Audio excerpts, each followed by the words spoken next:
Donc, le nouveau film de Mandalorian et Grogu réserve une surprise inattendue dans son générique. Le nom de J.J. Abrams apparaît dans les remerciements, un détail qui a immédiatement attiré les fans, l'attention des fans de Star Wars.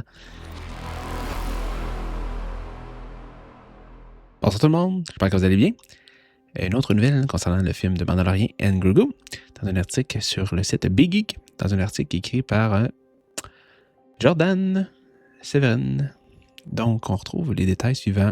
J.J. Abrams, encore présent dans l'ombre de Mandalorian et Grogu.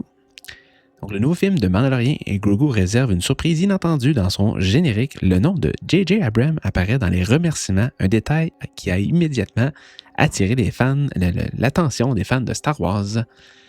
Même s'il n'est pas directement impliqué dans la production, cette mention souligne qu'une réalité importante, l'univers Star Wars reste profondément interconnecté entre ses différents créateurs.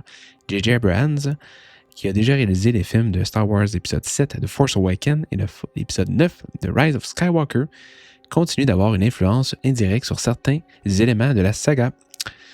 Dans le cas de Mandalorian et Grogu, cette collaboration est surtout liée à une démarche créative adoptée par Jon Favreau. Le réalisateur ne travaille pas en isolement.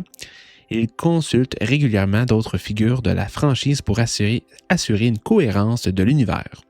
C'est notamment le cas pour les Anzolan, une espèce introduite dans The Rise of Skywalker. Avant de les réutiliser dans le film, Favreau a tenu à échanger avec J.J. Abrams pour s'assurer qu'ils respectent leur conception originale.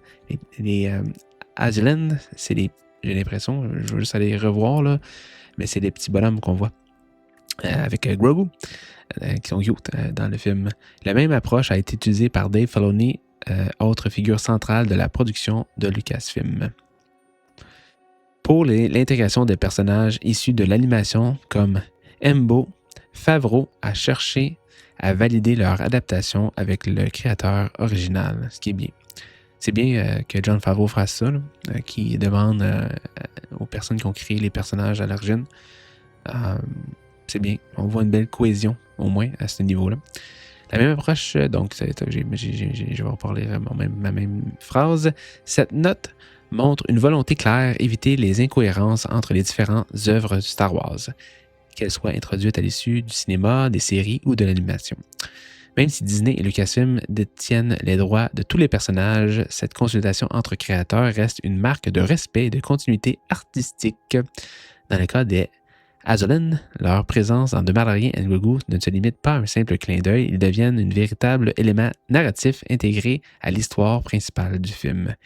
Et c'est précisément pour cela que la contribution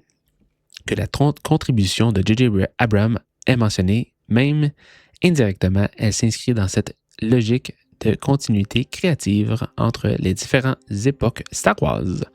Au final, ce détail du générique rappelle une chose importante. Star Wars n'est pas seulement une suite de films ou de séries, mais un univers construit à plusieurs mains. Alors dites-moi, est-ce que vous aimez cette approche collaborative entre les différents réalisateurs de Star Wars ou vous préférez une vision plus unique, centralisée de la saga? Est-ce que vous aimez ça, la collaboration, ou vous aimeriez mieux que chacun ait son propre opinion ou sa propre vision pour leur propre film? On l'a vu ce que ça a fait un peu avec Rian Johnson dans l'épisode 8. J'ai l'impression qu'il n'y a pas eu tant de cohésion entre lui et J.J. Abrams. Ça, c'est mon opinion.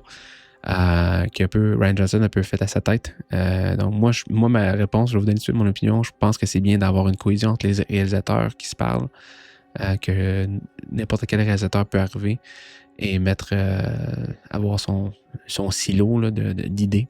Donc c'est un petit peu ça, mais je trouve ça intéressant le clin d'œil qui a été mis dans le générique à la fin pour remercier J.J. Abrams pour les petits Anzolan, les petites créatures Anzolans.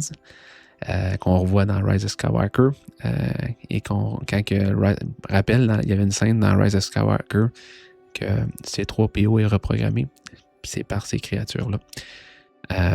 Puis dans le film de Mandalorian et Grogu, il y a un rôle vraiment important avec Grogu. Ils sont vraiment cute, puis les enfants, c'est sûr qu'ils aiment ça. Puis les adultes aussi. Donc voilà, c'est un petit peu ça le commentaire, la petite nouvelle que je voulais partager, qu'on retrouve sur le site Big Geek, dans un article écrit par Jordan. Donc, si vous voulez d'autres nouvelles comme celle-ci, juste vous abonner à la chaîne, laissez un like et je vous souhaite une bonne fin de soirée à tous. Que la force soit avec vous. Au revoir!